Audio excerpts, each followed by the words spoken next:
tercera parte y final de la conversación que tuvimos con el director de Ahí cultura. estamos.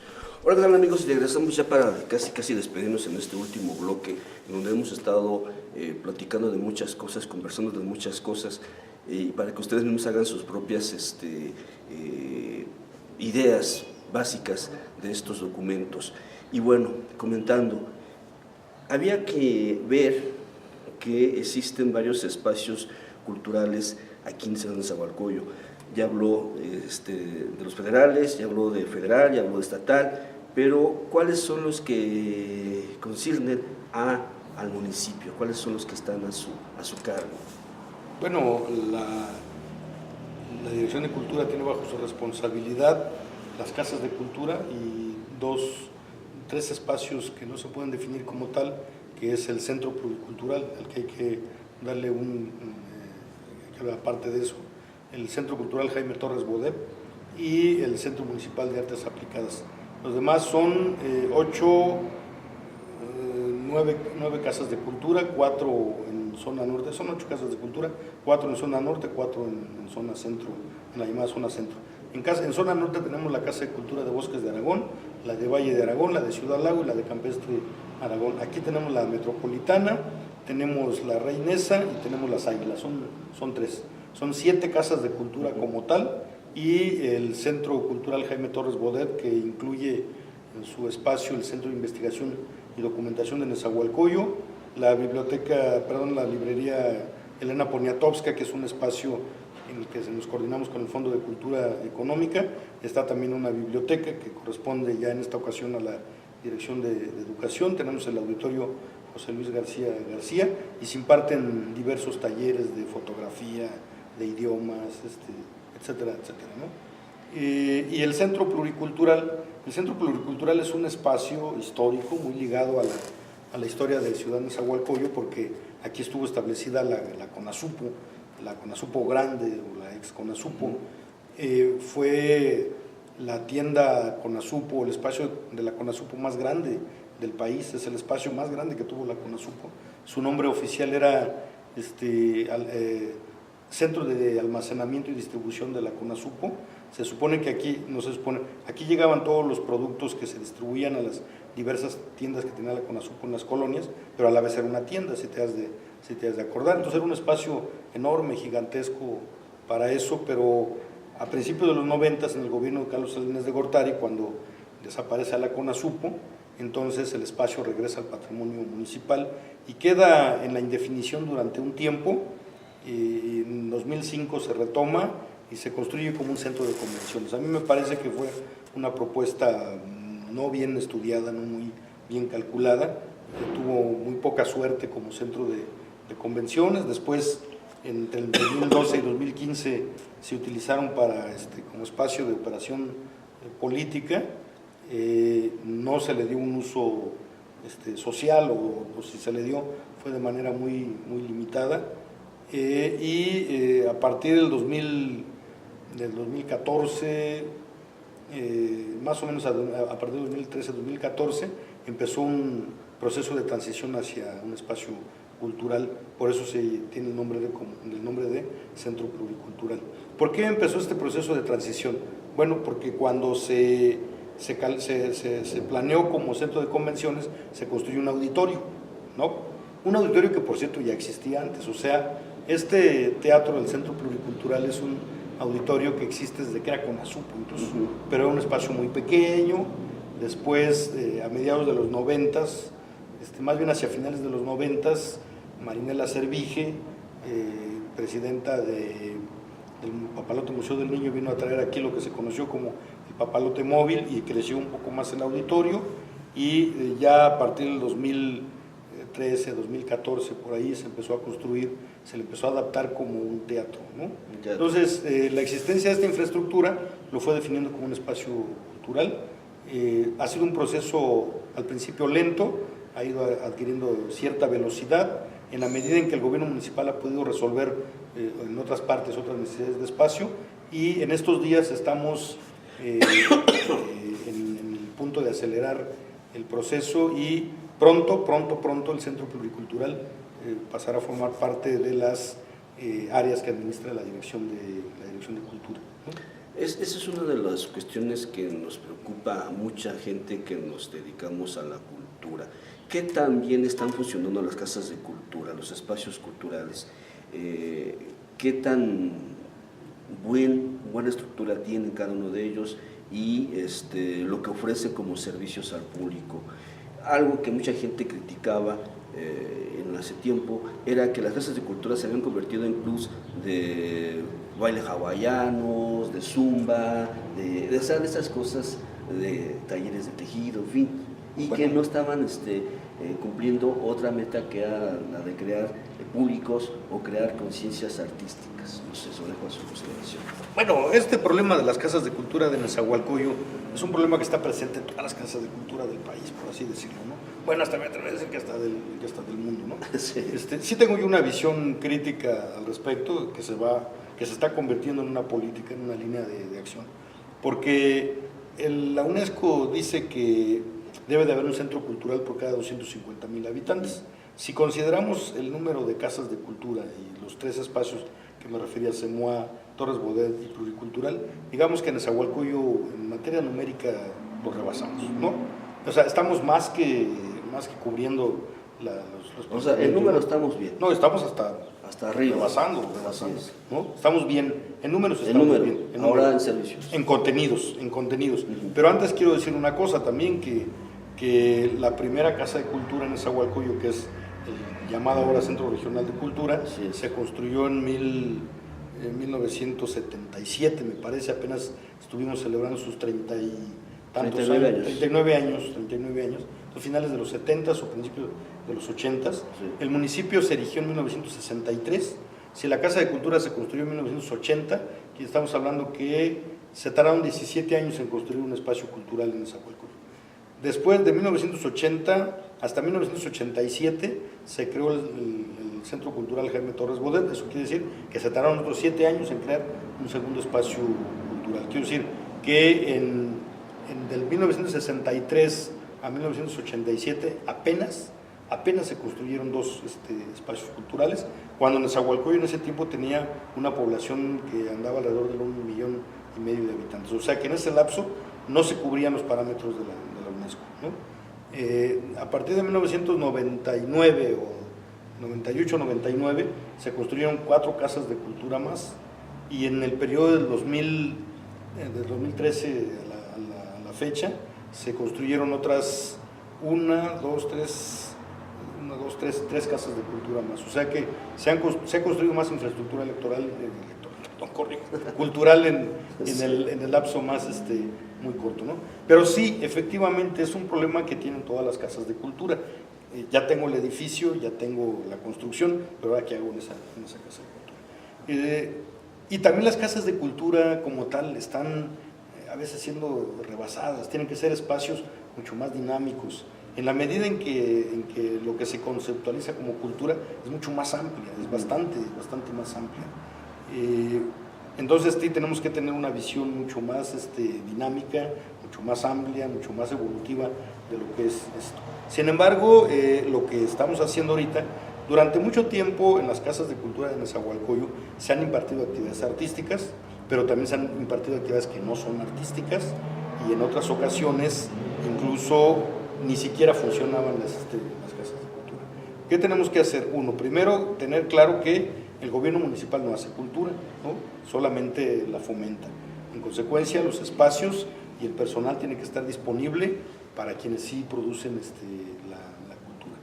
Segundo, que tenemos que atender las diversas circunstancias de la población alrededor. Esto es, la Casa de Cultura es la célula básica que tiene el gobierno municipal para promover y difundir la cultura en el municipio. O sea que a través de las casas de cultura tenemos que llevar las expresiones más actuales, más contemporáneas, más vanguardistas de la cultura, pero también a la vez abrir el espacio para que la sociedad, la comunidad de la zona pueda ir tejiendo y ir construyendo, ¿no?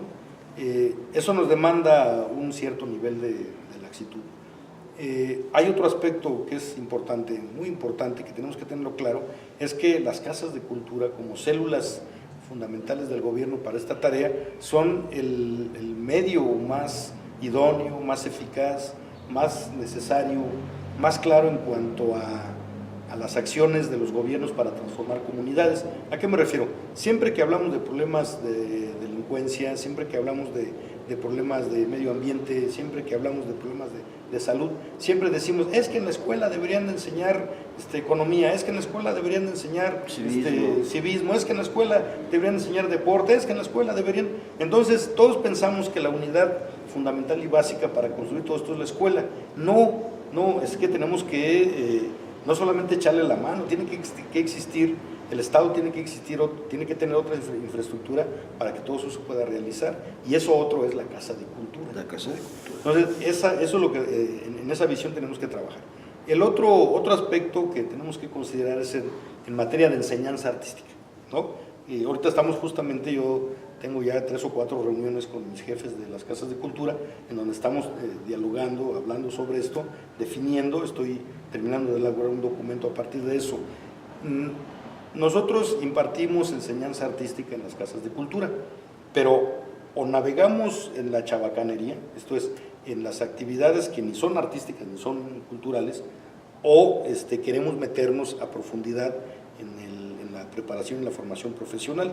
Nosotros no somos ni una ni otra, no podemos aceptar que se asuma el arte con esa chabacanería, pero tampoco somos la instancia para dar enseñanza artística, ¿no? Porque no tenemos ni el tiempo ni las facultades. Entonces, este camino intermedio yo le llamo inducción a las artes. Entonces, estamos elaborando nuestros programas orientados hacia la inducción a las artes, esto es, que todos los individuos tienen el derecho de conocer las artes, que todos los individuos tienen derecho de experimentar con las artes, pero que en este proceso nosotros tenemos que detectar habilidades, capacidades y vocaciones y canalizar. Esa es una de las funciones que deben de tener las casas de cultura. Todos los niños tienen que saber de música, todos los niños tienen que experimentar con la música, es parte de su proceso formativo. Habrá algunos que no les interese en el futuro vocacionalmente ser músicos, ¿no?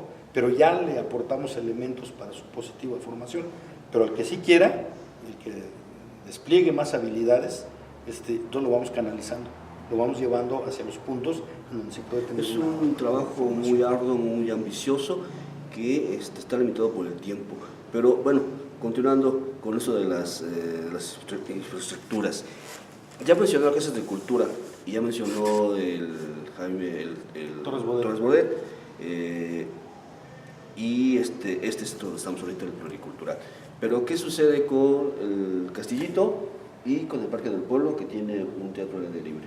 Bueno. Y que de pronto también hay quien comenta, oye, el Parque del Pueblo está desaprovechado porque es un espacio muy bonito, a lo mejor no creado muy bien, pero ahí está. Entonces, ¿qué pasa con esos espacios? Y también el viejo auditorio Alfredo del Mazo. Bien, mira, en el caso del Castillito sí se me estaba pasando, sí. Por eso decía que eran 4. El Castillito, no sé a quién se le ocurrió convertirlo en casa de cultura, sí. Francamente no le veo esa vocación, yo lo vería como centro cultural estrictamente, y estoy trabajando con mi jefe de ese espacio, que es el compañero Gustavo López, un extraordinario artista del stencil, del graffiti. Y por eso lanzó una convocatoria muy grande para llamar a gente y llamar a público, talleres. Estamos está trabajando. Así es. Y ahorita está participando en la elaboración del mural que está aquí afuera de Zapata. Bueno, estamos trabajando conjuntamente y estamos coincidiendo en la necesidad de que lo convirtamos más bien en un espacio cultural alternativo. Esto es, que sea más que ser una casa de cultura, que sea un espacio en donde se puedan expresar las actividades culturales alternativas, que tengan cabida las expresiones alternativas. ¿Qué sería el tatuaje? ¿Qué sería el graffiti? ¿Qué sería el aerógrafo? ¿Qué sería la serigrafía? O sea, todo este tipo de actividades que son más bien alternativas, habría que... Por las llamadas urbanas, ¿no? Ajá, sí, que tengan cabida en ese espacio. Y también que sea un espacio para hacer exposiciones de arte contemporáneo y conceptual, ¿no?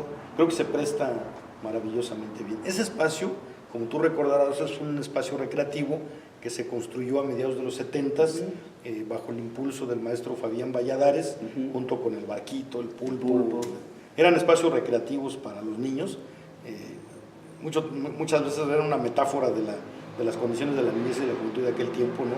O sea, en medio de horribles lomos de tierra, llenos de agua cuando llovía, secos cuando estaba en seca, se refugiaban marihuanos, viciosos, en fin, era así como una metáfora de la infancia y de la juventud de aquella época. Sí. Y entonces a principios de los 90s, a principios del 2000, se rescató ese espacio por parte del DIF, ¿no? Andando el tiempo, del DIF pasó a desarrollo social, de desarrollo social a cultura.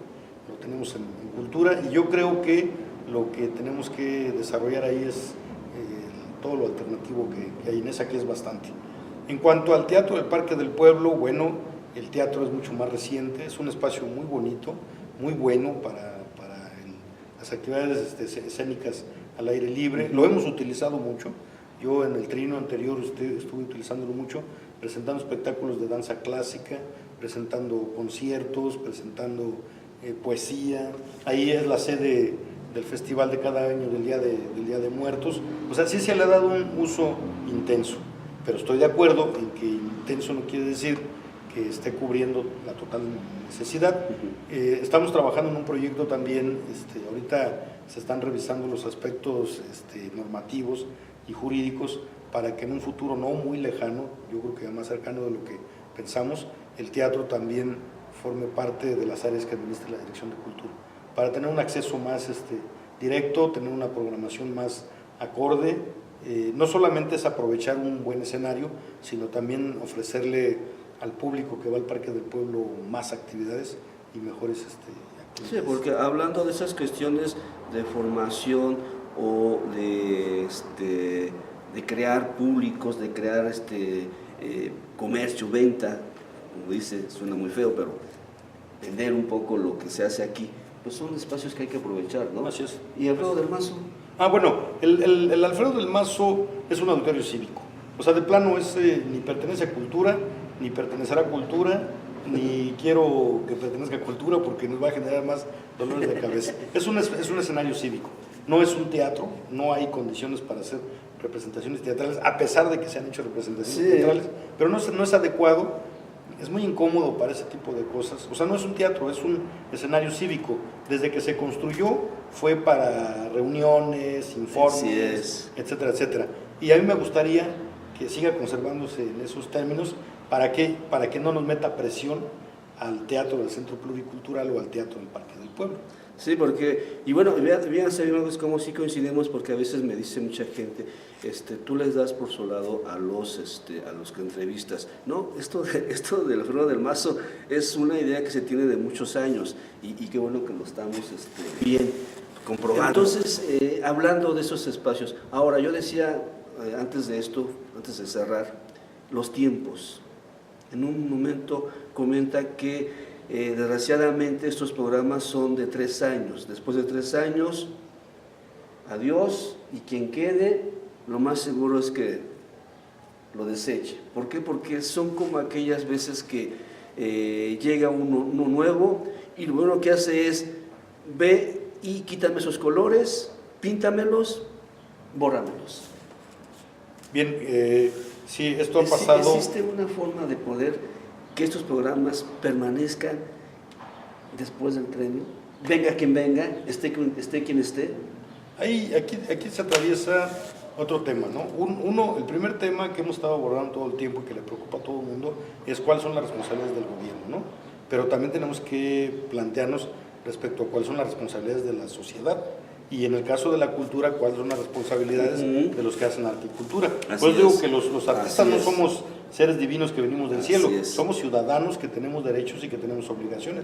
También a los artistas les toca vigilar y participar en el proceso del cumplimiento de lo que debe de ser, ¿no? Esto es, que si un espacio es cultural, pues que se le dé esa definición. Pero también hay otra cosa, desde la perspectiva del gobierno, ¿no? Desde la perspectiva en la que estoy ahorita, ¿qué me puede garantizar que las acciones no sean de corto plazo y no sean reversibles? Bueno, justamente eliminar toda ocurrencia, ¿no? Aquí no se trata de venir a ver qué hacemos, ¿no? A mí me ha sorprendido en el pasado cuando de repente veo a a colegas o compañeros que te dicen, oye, ¿qué se te ocurre hacer? ¿No? No, ¿qué pasó? Aquí no venimos a hacer lo que se nos ocurra, ¿no? Aquí venimos a hacer lo que tenemos que hacer, que nos determine un diagnóstico, ¿no? Entonces, si tenemos el diagnóstico claro, entonces sabemos qué es lo que tenemos que hacer. Y una de las cosas que tenemos que hacer son actos fundacionales. Y siempre me refiero a ese hecho, un acto fundacional. ¿Qué es un acto fundacional? Un acto que resuelva un problema de largo plazo, de largo aliento, y que difícilmente pueda ser modificado, pueda ser transformado, que solamente será transformado en una confrontación con la sociedad. Cito, este espacio, este vestíbulo que tenemos aquí, fue habilitado, lo habilité como una galería, ¿no? Pero esta no es una galería, este es un espacio habilitado como galería. Y hemos trabajado mucho para que tenga carta de naturalización, para que se respete lo que es.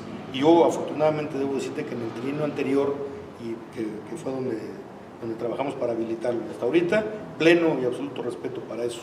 Pero tenemos que ir más allá.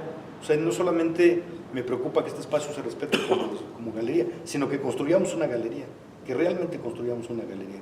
Si conseguimos que este espacio tenga las modificaciones arquitectónicas de infraestructura para que se convierta en una galería, difícilmente esto va a ser otra cosa, que no sea una galería. O bien, algo mucho mejor, si conseguimos que en otro espacio se construya una galería como tal. Entonces, en actos fundacionales, en actos de esta naturaleza, difícilmente se pueden modificar o se pueden transformar. Pero vuelvo a insistir, en realidad, no en realidad, sino también la sociedad tiene parte de esa responsabilidad, también es su tarea tener esa responsabilidad. Así es, así como pide ciertas mejoras, digamos en el sentido del agua, la seguridad, la luz, tantas cosas, pues también tiene que exigir y pedir que una cultura o un arte de cultura esté arriba. Claro. O sea, no esté siempre subestimada y marginada de todos los demás. Que no se diga que eso es después. Eso pero fíjate que cuando hablo de responsabilidad de la sociedad, aquí estoy también siendo muy particular con relación a la responsabilidad de los artistas. Así es, ¿no? sí, o sea, aquí volviendo al punto del ser ciudadano. Así es, de ser ciudadano.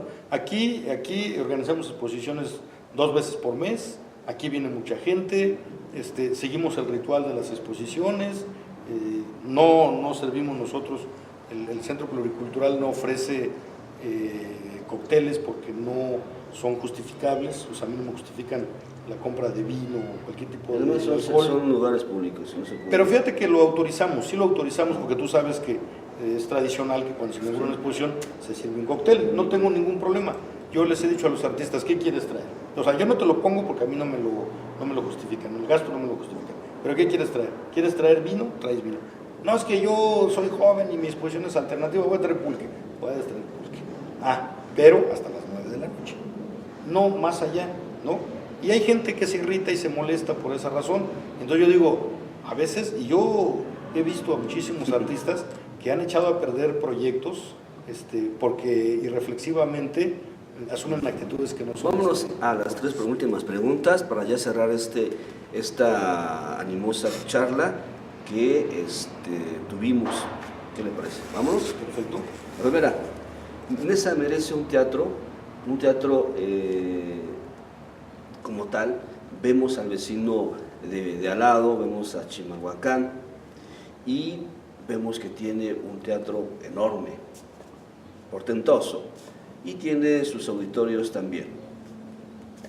¿Necesitaríamos tener un teatro así como esas condiciones aquí en Nesa?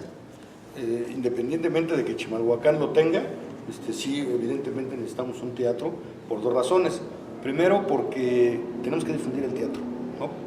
Y segundo, porque en Nezahualcóyotl hay una escena teatral, hay mucha gente que se dedica al teatro. Entonces, si tenemos la obligación de difundir el teatro, si tenemos la obligación de difundir la cultura y tenemos una comunidad que hace teatro y que hace cultura, lo que necesitamos son infraestructura. Entonces, los trabajos que se van a iniciar próximamente, el proceso que vamos a iniciar próximamente primero, trasladar todas las instalaciones habilitadas para cultura y adecuarlos arquitectónicamente en infraestructura, o sea, dotarlos de lo necesario para que se pueda tener una actividad teatral regular.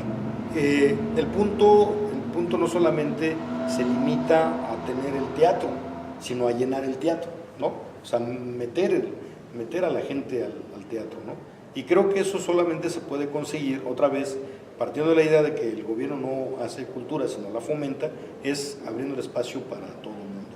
A veces, y lo digo con toda claridad, a veces en Chimalhuacán los espacios no tienen esa apertura. Aquí el compromiso y la obligación, o la obligación y el compromiso, es que se adecúen los espacios y que esté abierto para todo el mundo. Y nuestra tarea, otra tarea que estamos haciendo es traer público. Celebramos el Día Internacional del Teatro hace el miércoles pasado, o hace 2 miércoles, es el 27 de marzo, celebramos el Día Internacional del Teatro, con 3 obras, o con 3 presentaciones a teatro lleno, y vino Alejandro Licona, incluso, ¿no? Entonces, sí, Nezahualcóyotl tiene que tener un espacio digno para la representación. En esta inclusión de los diferentes grupos, también existiría sería bienvenido los cuestionamientos privados, que los famosos patrocinadores se acerquen y fomenten y ayuden al trabajo cultural, o esos no. La sociedad tiene que participar de todas las maneras, ¿no? Y la sociedad se puede organizar a través o puede tener sus expresiones civiles, o sea, lo que llaman la sociedad civil, o puede expresarse a través de organismos económicos, como son las empresas, y todos tienen derecho y obligación de participar. No vemos ningún problema en que quienes tienen o construyen intereses económicos patrocinen actividades, pero esta obviamente tiene que ser normada y regulada, ¿no? No normada y regulada en términos de lo que nosotros dispongamos solamente, sino lo que las leyes y las normas federales y estatales nos determinan, y siempre y cuando tampoco esto implique la abdicación a nuestras responsabilidades, ni tampoco el interés meramente lucrativo. Bienvenido todo aquel particular que quiera apoyar o patrocinar una actividad cultural, siempre y cuando sea claro las reglas y los límites. O sea, que no existan letras chiquitas. Que no existan letras chiquitas. Ya por último, la última pregunta, a lo mejor, que la que debimos haber iniciado. Lucía Martínez, después de 3 años, este trienio, ¿dónde se ve? Pues no soy pitonizo ni futurólogo, ¿no? O sea, no, de plano no soy pitonizo, así que no sé. Ya pasamos 4 meses y ni siquiera agua nos supo. Esta actividad que tenemos que realizar, van a pasar los 3 años y ni agua nos va a ver. Es intenso, tenemos muchas responsabilidades, tenemos mucho trabajo, y a mí siempre me queda claro cuando llegas a ocupar los cargos, es que me decía una vez un amigo, llegas con las maletas hechas, ¿no? O sea, decimos 3 años, a lo mejor ni siquiera son los 3 años, ¿no? Así que lo que tenemos que hacer es aprovechar cada día. Yo tengo un calendario y que cada día le quito una hoja. Entonces, en vez de decir que tengo un día más, tengo un día menos, ¿no? Tengo 365 días por 3 y luego voy quitando hojas y cada vez me voy dando clara cuenta que cada vez tengo menos días para la consecución de los objetivos y las tareas que tenemos que hacer. Pasado este periodo, ¿cuáles son los escenarios? ¿No? Pues, el escenario más inmediato, más real, más cierto que tenemos que tener presente es que pues ya no continúas con esta responsabilidad, ¿no? ¿Qué puede ser? Puedo tener otra responsabilidad de menor envergadura, el otro escenario también más posible es, o muy posible es, retomar mi carrera artística, ¿no? Yo quiero insistir en recordar que yo soy pintor, ¿no?